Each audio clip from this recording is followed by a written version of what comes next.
ఆయనకి ముందు అసలు గుగ్గుల అన్న పేరు కలపలేదు. కలయనాయనార్ ఆయన పేరు. అమృతఘటేశ్వరుడు ఉన్న క్షేత్రంలో పుట్టారు ఆయన. ఆయన పేరు కలయ. అందుకని ఈయన పేరు కూడా కలయ అని పిలుస్తూ ఉండేవారు. ఈ కలయనాయనారికి ఒక లక్షణం ఉండేది. ఆయన చేసే పూజ ఏమిటో తెలుసా అండి? ఆయన ఎప్పుడు భగవంతుడి దగ్గర కూర్చొని అనుకునేవాడు, సుగంధిం పుష్టివర్ధనం అంటారు కదా, త్రయంబకం అని పిలుస్తారు కదా, 3 కన్నులు ఉంటాయి కదా, ఆయన వస్తుంటే సువాసనలు వస్తాయి కదా. ఆనాడు మార్కండేయుడు శివలింగాన్ని గట్టిగా కౌగిలించుకుని చంద్రశేఖర చంద్రశేఖర చంద్రశేఖర పాహిమాం అని అంటుండగా యమధర్మరాజుని శిక్షించి మార్కండేయుడిని రక్షించడానికి శివలింగంలోంచి ఆవిర్భవించాడు కదా. ఆవిర్భవించినప్పుడు శివుడి కన్నా ముందు శివుని యొక్క సువాసనలు మార్కండేయుడు పీల్చి ఉంటాడు కదా. శివుడు వచ్చేసాడని పొంగిపోయి ఉంటాడు కదా.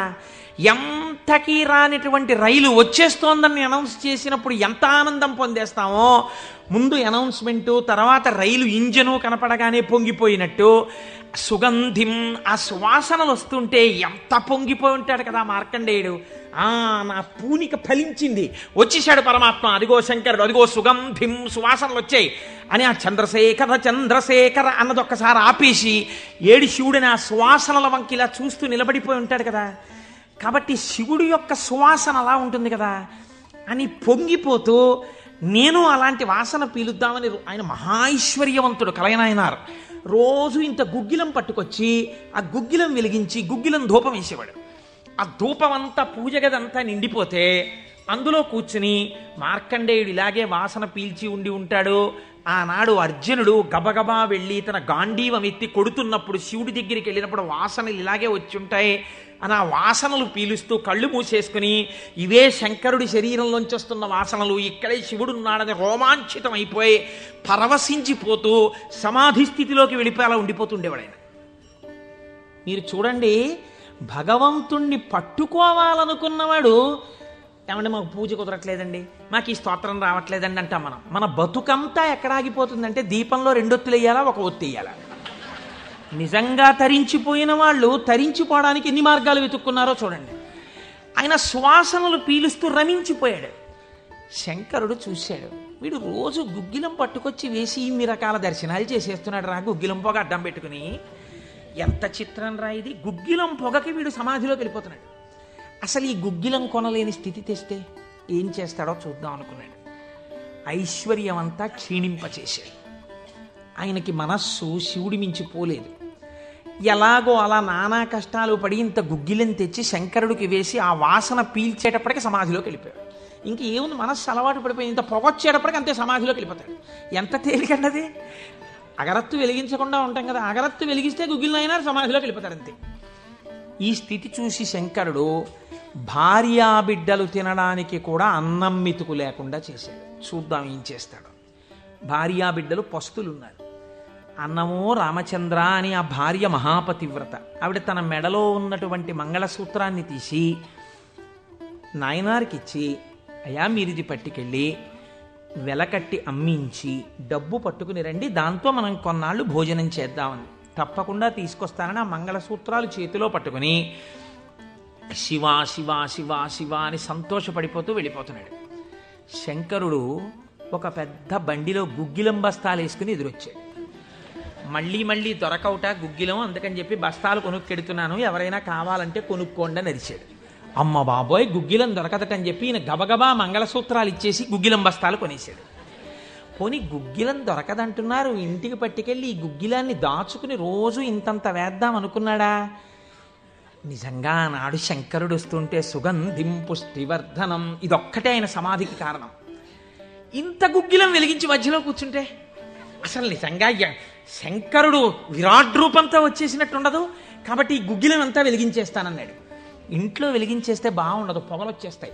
ఓ గుళ్ళోకి పట్టుకెళ్ళి వెలిగించేస్తే బాగుంటుందని ఈ గుగ్గిలం అంతా వేసుకుని ఓ గుడికి పట్టుకెళ్ళి ఈ గుగ్గిలం అంతా వెలిగించేసి దాని మధ్యలో కూర్చొని సమాధిని పొందేసి కడుపులో ప్రేగులు నకనకలాడిపోతున్నాయి. తెలియదు, ఆకలి తెలియదు, శరీరం నీరస పడిపోయింది, శరీరం అంతా నొప్పులు పెట్టేస్తోంది, తెలియదు. ఇంట్లో భార్య బిడ్డలు శోషించి పడిపోయే స్థితి వచ్చింది, తెలియదు. ఆ పొగ మధ్యలో సమాధి స్థితిని పొందాడు. ఇప్పుడు నా భాషలో చెప్పాలంటే భగవంతుడు ఓడిపోయాడు. పరీక్ష పెట్టగలడా ఇహ? ఏం పరీక్ష పెడతాడు? కాబట్టి చూడలేకపోయాడు ఆయన. అమ్మ బాబోయ్, ఇదెక్కడ భక్తి రాని గబగబా కుబేరుణ్ణి పిలిచాడు. కుబేరా, ఇలా నా పక్కన ఎన్నాళ్ళు నించుంటావు? నాకేం అవసరం లేదు. అడిగో మహానుభావుడు చూసావా, గుగ్గిలం పొగ మధ్యలో కూర్చున్నాడు, పెళ్ళం మంగళసూత్రాలు అమ్మేసి. వెంటనే వెళ్ళి ఆయన ఇంటిని బ్రహ్మాండమైనటువంటి అంతఃపురంగా మార్చేయి, భార్యకి బిడ్డలకి భూమండలంలో లేనంత ఐశ్వర్యాన్ని ఇచ్చేయి, ముందు ఉత్తర క్షణం వాళ్ళకి షడ్రశోపేతమైన భోజనం పెట్టు అనేటప్పటికి వాళ్ళ ఇల్లు మారిపోయింది, షడ్రశోపేతమైన భోజనం వచ్చింది. అయ్యో భర్త గారు ఎక్కడికి వెళ్ళారో అనుకుంటోంది ఆవిడ. అశరీరవాణి వినపడింది. అమ్మా, నీ భర్త భక్తి ముందు లొంగిపోయాడమ్మా, శంకరుడు మహదైశ్వర్యం ఇచ్చేశాడు నీకు. ఆయనో అన్నం తిందామన్న ఆలోచన లేదు, ఆ గుగ్గిలం పొగలో కూర్చునున్నాడు. ఇలాగా కూర్చునుంటే ఇప్పుడు ఎవరు మాట్లాడాలి? ఒరే నాన్న అన్నం తినరా అని.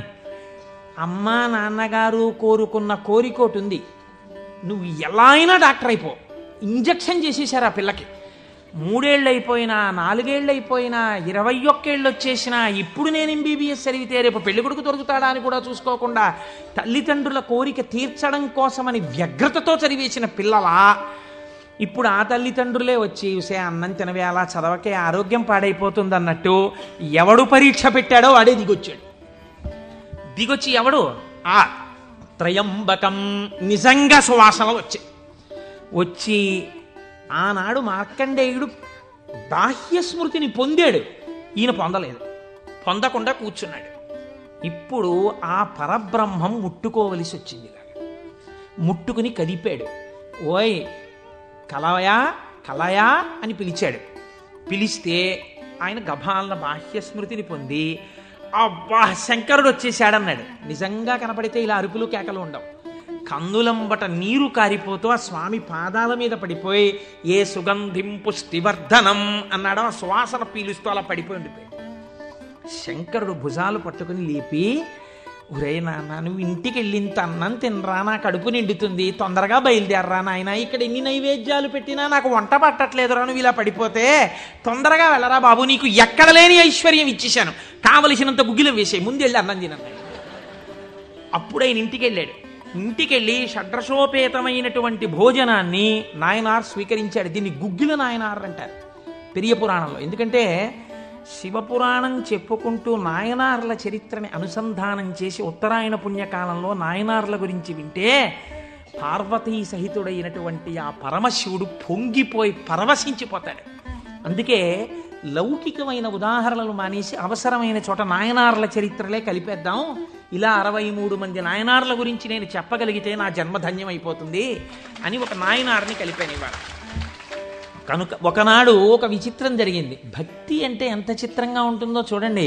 ఈ గుగ్గిల నాయనార్ జీవితంలోనే ఆ పక్కనే ఉన్నటువంటి రాజ్యంలో ఒక శివలింగం ఒకటి ఉంది. ఆ శివలింగం మొన్నను మేము కంచి వెళ్ళాం. ఆ కంచి వెళ్ళినప్పుడు శివలింగం ఇలా ఉంటుంది, గొట్టంలాగా కింద వెడల్పుగా ఉంటుంది, పైకి వెళ్ళే కొద్దీ సన్నగా ఉంటుంది.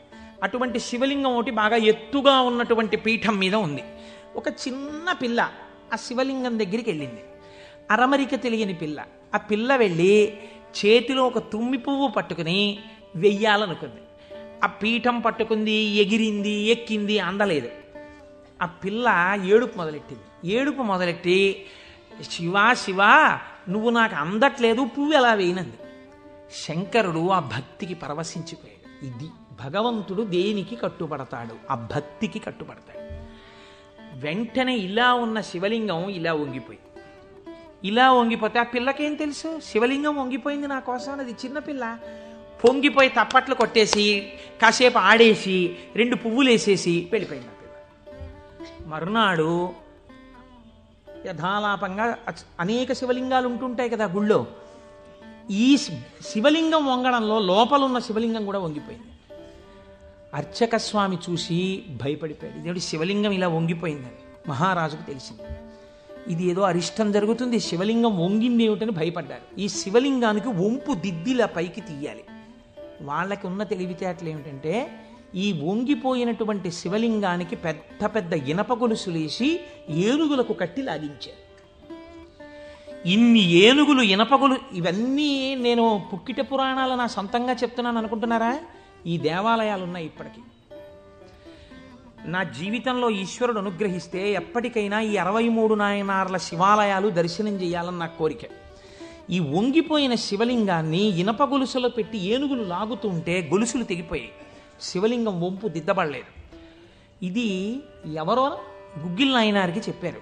శివలింగం వంగిందిట, ఇనప గొలుసులేసి లాగుతున్నారట, లాగుతుంటే గొలుసులు తెగిపోతున్నాయిట. ఆయన ఎంత బాధపడిపోయి కింద పడి ఏడిచి దొల్లేశాడు. శంకరా, మీ కంఠానికి ఇనప గొలుసులేసి ఏనుగులతో లాగారా? ఎంత ఒరిసిపోయిందో ఆ కంఠం అని. అంతే, విన్న చోటు నుంచే పరిగెత్తి పారిపోయాడు పక్క రాజ్యానికి. పారిపోయి గుళ్ళోకి వెళ్ళి అన్నం లేదు, నీళ్లు లేవు, ఒగరుస్తూ ఒంటి నిండా చెమటలు పట్టుకుని, ఈశ్వర, మీకు జరిగినటువంటి అపరాధం నా శరీరమునకు పొందేటటువంటి ఖేదంతో పోవాలని మీ వంపు దిద్దడం కాదు, మీ వంపు దిద్దడానికి మీకు ఇనప గొలుసు లేచి లాగినప్పుడు మీ కంఠం నొక్కుకుని ఉంటుంది, ఆ శిక్ష నేను అనుభవిస్తానని ఒక గొలుసు, తన మెడలో ఉన్నటువంటి గొలుసుని శివలింగపు వంపుకేసి గట్టిగా లాగాడు, తన కంఠం ఒరిసిపోయి తెగాలని. తన కంఠం తెగలేదు, శివలింగం వంపు ఇలా పైకి లేచిపోయింది. ఆ వంపు దిద్దినటువంటి వాడు గుగ్గిల నాయన. ఇప్పుడు మీరు నాకు చెప్పండి, బ్రతికున్న నాళ్ళు గుగ్గిల నాయనారు ఏం చేశాడు డబ్బు సంపాదించడానికంటే ఎవ్వరికీ తెలియదు. ఇంట్లో పర్సులోంచి 10 రూపాయలు తీస్తే 1000 రూపాయలు మళ్ళీ ఇంకో రూపంలో వచ్చేస్తుండేవి. అంత చిత్రంగా ఆయన మహదైశ్వర్య సంపన్నుడై, అందుకే అంటారు శాస్త్రంలో, ఐశ్వర్యము కావాలన్నవాడు శివారాధన చెయ్యాలి. శివారాధన అపారమైన ఐశ్వర్య హేతువు. అందున దక్షారామం లాంటిదైతే గొప్ప భోగస్థానం కూడా. అంత ఐశ్వర్యంతో జీవిస్తూ శివభక్తిని విడిచిపెట్టలేదు. శివభక్తితో ఐశ్వర్యంలో ఉన్నాడు. అంత్యమునందు తేలికగా శరీరం విడివడి హాయిగా పరమశివుని యొక్క పాదములలో కలిసిపోయాడు. ఇప్పుడు మీరు చెప్పండి, అమరకోశంలో మహానుభావుడు అమరసింహుడు శివశబ్దానికి సజ్జనుల యొక్క మనస్సు రమించేటటువంటి స్వరూపము కలిగిన వాడు అని శివశబ్దానికి అర్థం చెప్పడంలో ఎంత గంభీరమైన అర్థం ఉందో మీరు చూడండి. శివశబ్దము సజ్జనుల యొక్క మనసు రమించు స్థానము. ఎలా రమిస్తుంది? దేనివల్ల? దానికి ఈ కారణం ఆ కారణం అని చెప్పడం కుదరదు. మీకు మనస్సుంటే, భక్తి ఉంటే ఒక్క కారణం చాలు. ఏదో ఒక కారణంతో శివుని యందు మనసు రమిస్తే వాడికి సమస్తమైనటువంటి ఐశ్వర్యము కలుగుతుంది. ఇహము నుండి పరము వరకు, మోక్షము వరకు పొందగలడు. కాబట్టి అటువంటి స్థితిని ఇయ్యగలిగినది. 3వ నిర్వచనంలో అంటారు, చేతే సజ్జన మనస్వితివా, సాధువుల యొక్క మనస్సు యందు తానుండువాడు. ఇప్పటి వరకు సాధువులు తమ మనస్సు శివుని యందు పెట్టారు. ఇప్పుడే స్థితి కెడతట. ఇదే భృంగీచ్ఛా నటనోత్కట కరిమదగ్రాహి స్ఫురన్మాధవా లాదో నాదయుతో మహాసితవపు పంచేషు బాణాధృత సత్పక్షస్సు మనోవనేషు నపునః సాక్షాన్మదీయే మనోరాజీవే భ్రమరాధిపో విహరతాం శ్రీశైలవాసీ విభుః అని పిలుస్తారు శంకరాచార్యులు వారి శివానందలహరిలో. లోపల ఉండేటటువంటి హృదయ పద్మము పరిశుద్ధముగా భక్తి అన్న తేనెతో నిండి ఉంటే 2 గండు తుమ్మెదలు వస్తాయి. పార్వతీ పరమేశ్వరులనే గండు తుమ్మెదలు వచ్చి విహరిస్తుంటే అక్కడ తేనె కోసం. ఇప్పుడు ఎవరి మనస్సు నిరంతరము శివనామము పట్టుకుని రమించిపోతోందో, ఎవరు శృతి ప్రమాణము చేత పరవశించిపోతున్నారో అటువంటి వారి మనస్సు యందు పరమశివుడే వెళ్ళి చేరి ఉంటాడు. అంటే ఆయనే శివుడైపోయి ఉంటాడు. ఇది నోటితో చెప్తే చాలామంది అందుకుని ఉంటారు, కానీ నేను దీనికి కూడా ఒక ఉదాహరణ ఇచ్చే ప్రయత్నం చేస్తాను. చంద్రశేఖర పరమాచార్య స్వామి వారికి నడిచే దేవుడు అని పేరు. మహానుభావుడు, ప్రాతస్మరణీయులు. మొన్నట్నే మేము కంచి కామకోటి పీఠానికి వెళ్ళి స్వామివారి బృందావనం దగ్గర ప్రణిపాతం చేసి వచ్చాం. ఆ సమాధి అన్నమాట వాడరు పెద్దలు. సన్యసించినటువంటి వారిని సమాధి చేసిన చోట పైన తులసి కోట పెడితే బృందావని మీద పిలవాలి. ఇది బృందావనం అండి, చంద్రశేఖర పరమాచార్య స్వామి వారి బృందావనం అనాలి. అలా కాకుండా సమాధి మీద శివలింగం ఉంటే బృందావనం అనకూడదు, అధిష్టానము అనాలి. ఇది రమణ మహర్షి యొక్క అధిష్టానం అండి అనాలి. రమణాశ్రమంలోకి వెళ్ళారనుకోండి, మీరు ఇది రమణ మహర్షి సమాధనో రమణ మహర్షి బృందావనమనో మీరు ఉచ్చరిస్తే మీ యందు దోషం పడుతుంది. అలా అనకూడదు. ఇది రమణుల అధిష్టానము అని పిలవాలి. ఎందుకంటే దాని మీద శివలింగం ఉంటుంది కనుక. అటువంటి బృందావనం చంద్రశేఖర పరమాచార్య స్వామి వారి బృందావనం దగ్గర మేము మొన్న ప్రణిపాతం చేసి వచ్చే అదృష్టాన్ని పరమాచార్య స్వామి మాకు అనుగ్రహించారు. పరమాచార్య స్వామి ఒక మాట చెప్పుకుంటూ ఉండేవారు. ఆయన అనేవారు, నాకు ఎప్పుడైనా చీకట్లో వెడుతున్నప్పుడు ఒక విగ్రహాన్ని చూస్తే నా బాధ్యత నాకు గుర్తొస్తుందనేవారు. ఇదండి రమించడం అంటే, ఇది శివుడంటే. మామూలుగా మాట్లాడడం, ఇలా ఉపన్యాసాలు చెప్పడం గొప్ప కాదు. రమించిన హృదయంలోంచి అటువంటి మాట రావడం ఆ వ్యక్తి యొక్క స్థితిని చూపిస్తుంది. పరమాచార్య నడిచి వెళ్ళిపోతుండేవారు. తెల్లవారుజామున 3 గంటలకి వారు నడిచి వెళ్ళిపోతున్నారు. ఒకసారి నడిచి వెళ్ళిపోతుంటే ఒక ఊరి మధ్యలో ఒక కోటు వేసుకున్నటువంటి ఒక వ్యక్తి, వాడెవరో ఒక రాజకీయ నాయకుడు, ఆయన యొక్క శిలా ప్రతిమ ఒకటి ఉంది. పరమాచార్య నిలబడి ఒక నవ్వు నవ్వారు. పరమాచార్య నవ్వారంటే దానిలో ఏదో అర్థం ఉంటుంది. ఆయనతో ఆనాడు అంతేవాసులై దగ్గరగా నడిచినటువంటి శిష్యులున్నారే, వారు అదృష్టవంతులు కనుక వారు దగ్గరగా వెళ్ళి నిలబడ్డారు. ఎందుకు నవ్వారు అని అడగరు కదా. వారు నవ్వి అన్నారు, దీన్ని చూస్తే నాకేం జ్ఞాపకం వస్తుందో తెలుసా, నా బాధ్యత జ్ఞాపకానికి వస్తోంది అన్నారు. అదేమిటండి, ఆ విగ్రహానికి మీకు సంబంధం ఏమిటి అనుకున్నారు విన్నవాళ్ళు. ఆయన అన్నారు, ఈ విగ్రహంలో ఉన్న వ్యక్తి తెల్లవారుజామున 3 గంటలకి ఇలాగే కోటేసుకుని నిలబడి ఉండేవాడా అని అడిగారు. అప్పుడు 3 కదా అయింది టైం. తెల్లవారుజామున 3 గంటలకి ఆ విగ్రహంలో ఉన్న వ్యక్తి ఎవరు ఉన్నాడో ఆయన అలా కోటేసుకుని నిలబడ్డ కదా. లేకపోతే బహుశా ఇప్పుడు మనం 3ంటికి చూసాం, ఈయన రాత్రి 1 గంటకు కూడా ఇలాగే కోటేసుకుని ఉండుంటాడు. అంటే రాత్రి 1 గంటకు కూడా ఈయన బతికున్న రోజుల్లో కోటేసుకుని ఉన్నాడా? లేడు. కానీ కోటేసుకున్నటువంటి వ్యక్తిని అందరూ చూశారు బయట. ఆయన బయటకు వచ్చినప్పుడు ఎక్కువగా కోటుతో బయటకు వచ్చేవాడు. కాబట్టి ఇప్పుడు ఆయన్ని చూడగానే రాత్రి చూసినా, పగలు చూసినా, ఉదయం చూసినా, సంధ్యవేళ చూసినా ఆయన జీవితంలో సాధించిన విషయాలు జ్ఞాపకానికి వచ్చి, అందుకు ఆయనకి ఇటువంటి శిలాస్తూపం పెట్టారు అని జ్ఞాపకానికి వస్తుంది. నేనెవరో తెలుసా? పరమాచార్య చెప్పిన మాట. నేను కూడా ఇలా దండం పట్టుకుని కమండలం పట్టుకుని నడిచి వెళ్ళిపోతుంటే భారతదేశమునకు 4 చెరగుల మళ్ళీ అవైదికమైన మతములు ప్రవేశించకుండా 4 పీఠములు పెట్టి చంద్రమౌళీశ్వరారాధన ఏర్పాటు చేసినటువంటి మహాపురుషుడైన శంకరాచార్య స్వామి వారి ప్రతిబింబంగా ఆ శిల తన జీవితాన్ని జ్ఞాపకం చేస్తే, శంకరులని జ్ఞాపకం చేసి నడువడిని నేర్పడానికి ఈ రూపంతో మేము తిరుగుతున్నాం. మా నడువడి ఎంత జాగ్రత్తగా ఉండాలో చూడండి అని పరమాచార్య ఆ స్తూపాన్ని చూసి చెప్పుకున్నారు. ఎంత భక్తో చూడండి నిజంగా వారిది. వారు ఒకనాడు శ్రీశైలం వెళ్ళారు. వెళ్ళినప్పుడు హటకేశ్వరంలో శంకరాచార్య స్వామి వారు తపస్సు చేసినటువంటి ప్రదేశం ఉంది. వారు ఆ హటకేశ్వరం దగ్గరికి వెడుతూ ఆ తపస్సు చేసిన ప్రదేశం దగ్గరికి ఒక సంస్కృత పండితుడిని పిలిచి వారు సంస్కృతంలోనే మాట్లాడుతుండేవారు. ఆయన అన్నారు, చాలా కాలం మఠాన్ని నిర్వహించాను. 13 సంవత్సరాల ప్రాయంలో సన్యసించారు మహానుభావుడు. చాలా కాలం మఠాన్ని నిర్వహించాను. ఉత్తర పీఠాధిపతిని నిర్వహించాను. జయేంద్ర సరస్వతి స్వామి వారిని ఉత్తర పీఠాధిపతిని చేశాను. ఆయనకి కావలసినటువంటి పరిణితి ఏర్పాటు చేశాను. నాతో పాటు ఎన్నో ప్రదేశాలకి తీసుకెళ్లాను. మఠ నిర్వహణ యందు ఆయనకి కావలసినటువంటి శక్తియుక్తులను గరపాను.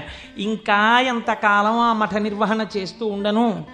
శంకర భగవత్పాదాచార్య స్వామి ఏ హటకేశ్వరంలో తపస్సు చేశారో నేను ఇంకిక్కడ ఉండిపోయి ఈ హటకేశ్వరంలోనే తపస్సు చేస్తూ ఉండిపోతాను. చాలు, జయేంద్ర సరస్వతి చూస్తారు మిగిలినటువంటి మఠ వ్యవహారాలన్నీ అన్నారు. పరమాచార్య నోటి వెంట ఒకసారి ఒక మాట వస్తే వెనక్కి తిప్పడం అంత తేలిక. ఆనాడు వారు హటకేశ్వరంలో ఉండిపోకుండా ఎంత మందో వెళ్ళి బతిమాలితే వారు మన ఆంధ్రదేశానికి వచ్చి పర్యటన చేశారు. ఆ సమయంలో చూడండి, ఎంత మఠాధిపత్యం ఉన్నా, శంకరాచార్య స్వామి వారి పరంపరాగతమైనటువంటి పీఠానికి ఆధిపత్యంలో ఉన్నా, ఇలా అడుగు తీసి అడుగేస్తే జగద్గురు చంద్రశేఖర పరమాచార్య స్వామి వస్తున్నారని రోడ్లకి ఇరుపక్కల కొన్ని వేల మంది నిలబడి నమస్కారాలు చేసి నీరాజనాలు ఇచ్చినా వారికి దానికన్నా హటకేశ్వరంలో కూర్చుని శ్రీశైల మల్లికార్జునుడి గురించి తపస్సు చేసుకోవడం, జపం చేసుకోవడం ఇష్టంగా అనిపించింది. అంటే ఎన్ని ఉన్నా మనస్సు ఏది కోరింది? ఆ శివుణ్ణి కోరింది. గురువులైన శంకరాచార్యుల వారిని కోరింది. అలా కోరింది కాబట్టే ఈనాటికి వారు నడిచే దేవుడయ్యారు. అందుకే ఈ శివమహాపురాణం చిట్ట చివరిలో బహుశः ఆంధ్రదేశంలోనే కని విని ఎరుగని రీతిలో పార్వతీ కళ్యాణం మనం చెయ్యబోతున్నాం కాకినాడ పట్టణంలో. కాకినాడ పట్టణం సువర్ణాక్షరాలతో లిఖింపబడిందండి. మనం అందరం కలిసి ఇక్కడి నుంచి కొన్ని వేల కార్డులు పోస్ట్ చేశాం తరిగొండ వెంగమాంబ గారి గురించి. అది తిరుమల తిరుపతి దేవస్థానంలో నిస్సందేహంగా కదలిక తీసుకొచ్చింది. కె విశ్వనాథ్ గారిని పిలిచి సదస్సు నిర్వహించి నాకు పేపర్ కటింగ్స్ వచ్చాయి తిరుపతి నుంచి. తరిగొండ వెంగమాంబ గారి బృందావనాన్ని సందర్శనీయ స్థలంగా తిరుమల తిరుపతి దేవస్థానం మార్చబోతుంది. మనం చేసినటువంటి ఒక మంచి పనికి వేసిన విత్తనం మనకి పేపర్లు అక్కర్లేదు, మన పేర్లు వెయ్యక్కర్లేదు.